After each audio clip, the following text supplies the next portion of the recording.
தினமும் கடுக்காய் சாப்பிடுவதால் கிடைக்கும் நன்மைகள். கடுக்காய் காரத்தன்மை கொண்ட அமிலங்க. அது ஒரு மூலிகை. இதில் உடலுக்கு தீங்கு விளைவிக்கும் எப்பேற்பட்ட நச்சுக்களையும் போக்கும் சக்தி இருக்குது. கடுக்காய் தூள் பொடியை வாரத்துக்கு ஒரு முறை இதமான வெந்நீரில் கலந்து சாப்பிட்டு வந்தீங்கன்னா நமது உடலில் ஓடும் இரத்தத்தில் சேர்ந்திருக்கும் நச்சுக்கள் எல்லாமே நீங்கி இரத்தம் சுத்தியாகும். கடுக்காயில் மேற்புற தோல் ஓடுகள் மட்டுமே மருத்துவ குணம் கொண்டதுங்க.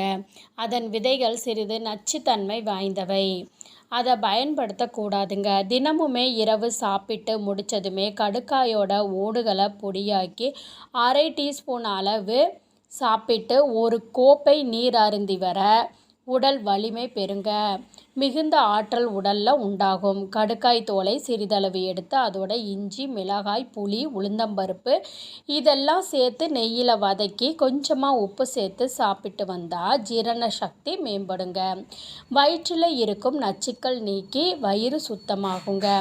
கடுக்காய் தூளை 10 கிராம் அளவு எடுத்துக்கொண்டு அதே அளவு சுக்கு, திப்பிலி தூள்களை கலந்து தினமும் காலை மாலை என 2 வேளையும் 1/2 டீஸ்பூன் அளவு சாப்பிட்டு வர வாத பித்த குறைபாடுகள் அனைத்தும் நீங்குங்க. நீரிழிவு பாதிப்பு கொண்டவங்க 2 நாட்களுக்கு ஒரு முறை 1/2 டீஸ்பூன் அளவு கடுக்காய் தூளை வாயில் போட்டுக்கொண்டு சிறிது நீரை அருந்தி வந்தால் இரத்தத்தில் சர்க்கரை அளவை சரியான அளவில் வைத்து நீரிழிவு நோயை கட்டுக்குள்ளுங்க.